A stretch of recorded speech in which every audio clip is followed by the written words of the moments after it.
ہمارے سامنے نماز سے متعلق کچھ اہم مسائل چل رہے تھے۔ آج نماز سے متعلق ایک مسئلہ تو یہ بتانا ہے کہ بہت سی مرتبہ انسان نماز پڑھتا ہے تو نماز کے دوران انسان کی نگاہ جو ہے وہ کسی گھڑی کے اوپر پڑتی ہے، یا باہر کوئی تھیلی رکھی ہوئی ہے اس پر نام لکھے ہوئے ہے اس نام کے اوپر پڑتی ہے، یا اس کے علاوہ کوئی بھی ایسی چیز جو باہر لکھی ہوئی ہے اس لکھی ہوئی چیز کے اوپر انسان کی نگاہ پڑتی ہے اور وہ چیز انسان پڑھ لیتا ہے۔ تو ایک قاعدہ ہے کہ نماز کے باہر سے کسی چیز کو اگر انسان حاصل کرتا ہے تو بعض صورتوں میں اس کی وجہ سے نماز فاسد ہو جاتی ہے۔ تو اس سے متعلق یہ مسئلہ سمجھ لیجئے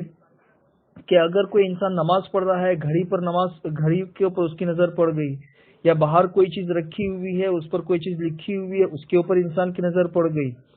اور بغیر اختیار کے وہ چیز انسان کے ذہن میں آ گئی کہ بھئی اتنے بجے ہے یا یہاں پہ یہ چیز لکھی ہوئی ہے، تو چونکہ بغیر اختیار کے اس کے ذہن میں یہ بات آ گئی ہے تو اس کی وجہ سے نماز فاسد بھی نہیں ہوگی اور نماز مکروہ بھی نہیں ہوگی، ایک شکل۔ دوسری شکل یہ ہے کہ بہت سی مرتبہ ایسا ہوتا ہے کہ انسان جو چیز دیکھ لیتا ہے اس کو اپنی زبان سے پڑھتا بھی ہے، تو اگر اس نے بے دھیانی میں اپنے زبان سے اس چیز کا تلفظ کر دیا کہ بھئی یہ چیز لکھی ہوئی ہے یا اتنے بجے ہے، تو چونکہ تلفظ کی صورت میں نماز ہر حال میں فاسد ہو جاتی ہے، چاہے اس کی زبان سے نکلنے والا لفظ انسان نے اپنے ارادے اور قصد سے پڑھا ہو یا بغیر قصد کے پڑھا ہو، ہر صورت میں نماز فاسد ہو جاتی ہے۔ تو اس صورت میں نماز فاسد ہو جائے گی۔ اس کی تیسری شکل یہ ہے کہ انسان نے اپنے اختیار سے نماز کے باہر کسی چیز کو دیکھا، نماز کے دوران کسی گھڑی کے اوپر یا کسی بھی چیز کے اوپر نظر پڑی اپنے اختیار سے، تو چونکہ اپنے اختیار سے یہ نظر ڈالی ہے تو اس کی وجہ سے نماز مکروہ ہوگی لیکن فاسد نہیں ہوگی، اس لیے کہ اس چیز کا تلفظ اس نے اپنی زبان سے نہیں کیا ہے۔ تو اس کے تین درجے ہیں، ایک صورت میں نماز مکروہ بھی نہیں ہوگی، فاسد بھی نہیں ہوگی، ایک صورت میں نماز مکروہ ہوگی، فاسد نہیں ہوگی، اور ایک صورت کے اندر انسان کی نماز صرف مکروہ ہوگی، فاسد نہیں ہوگی۔ یہ تین شکلیں ہیں اس میں۔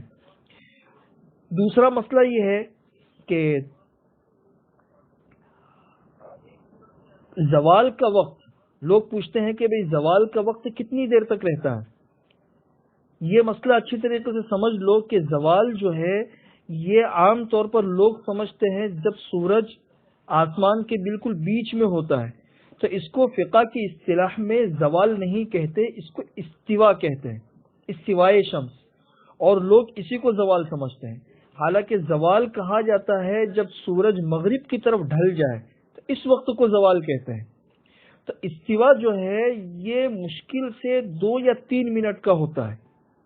اور احتیاطاً اس سے پہلے 5 منٹ اور اس کے بعد 5 منٹ ملا لیے جائے تو اس طریقے سے یہ 13 منٹ ہوتے ہیں۔ یہ 13 منٹ اصل مکروہ ہے۔ اس وقت میں نماز پڑھنا، سجدہ تلاوت کرنا یہ مکروہ تحریمی ہے۔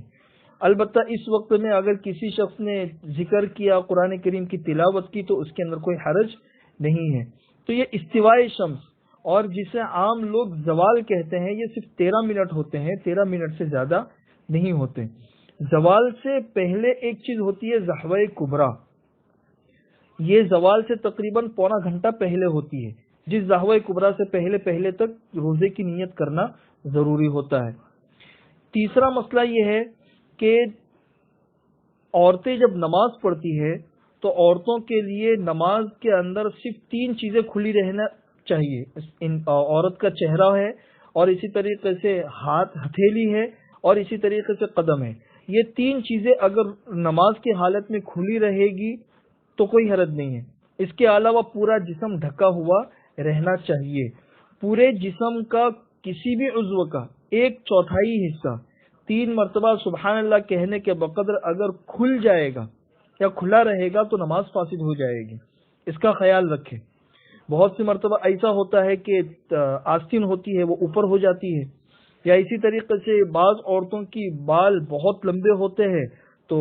سجدے کے اندر جانے کے وقت میں بالوں کا اچھا خاصا حصہ کھل جاتا ہے۔ تو کسی بھی عضو کا 1/4 حصہ 3 مرتبہ سبحان اللہ کہنے کے بقدر اگر کھلا رہے گا تو نماز فاسد ہو جائے گی۔ اسی کے ساتھ میں نماز کا ایک مسئلہ یہ بھی دھیان میں رکھے، یہ مسئلہ نماز کا بھی ہے اور روزے کا بھی ہے، کہ جو انسان نماز پڑھنے پر قادر ہے، روزہ رکھنے پر قادر ہے، تو اس کے لیے روزہ رکھنا بھی اپنے وقت پر ضروری ہے، نماز پڑھنا بھی اپنے وقت پر ضروری ہے۔ بعض لوگ یہ سمجھتے ہیں کہ بھئی نماز نہیں پڑھ رہے تو اس کی جگہ پہ فدیہ دے دو، روزہ نہیں رکھ رہے ہیں اس کی جگہ پہ فدیہ دے دو، تو فدیہ کافی نہیں ہے۔ اگر نماز نہیں پڑھی، روزہ نہیں رکھا، تو پھر اس کا دوسرا آپشن یہ ہے کہ قضا کر لے۔ قضا کرنے کی بھی سکت نہیں ہے، بعض لوگ ایسے بیمار ہوتے ہیں کہ روزہ رکھنے کی بھی سکت نہیں ہے، نماز پڑھنے کی بھی سکت نہیں ہے، نہ ادا نہ قضا، تو پھر وہ لوگ اگر فدیہ دے دیا تو یہ فدیہ بھی کافی اس وقت ہوگا جبکہ موت سے پہلے پہلے تک نماز اور روزہ رکھنے کی طاقت پیدا نہیں ہوئی، تو یہ فدیہ معتبر ہوگا۔ فدیہ اگر دے دیا اور موت سے پہلے پہلے نماز اور روزہ رکھنے کی طاقت واپس آ گئی تو پھر وہ فدیہ جو ہے نا وہ صدقہ ہو جائے گا، اب نماز اور روزے کی قضا کرنا ضروری ہوگا۔ اسی کے ساتھ میں چونکہ نماز سے ملتا جلتا یہ مسئلہ ہے، لوگ یہ بھی پوچھتے ہیں کہ انسان جو ہے اذان ہوئی اور اذان کے وقت میں انسان فوراً استنجا خانے میں چلا جاتا ہے، بھئی استنجا وغیرہ سے فارغ ہو کر، وضو وغیرہ سے فارغ ہو کر نماز کی تیاری کرے، تو یہ بات دھیان میں رکھے کہ اذان کا اصل ادب یہ ہے کہ اذان سنے اور اذان کا جواب دے۔ اس ادب کا اتنا لحاظ ہے کہ کتابوں میں لکھا ہوا ہے کہ اگر کوئی شخص قرآن پڑھ رہا ہے تو قرآن کو بھی روک دے اور پہلے اذان سنے اور اذان کا جواب دے۔ تو جب قرآن جیسی چیز بھی روک دینے کا حکم ہے ادب کی وجہ سے، تو دنیاوی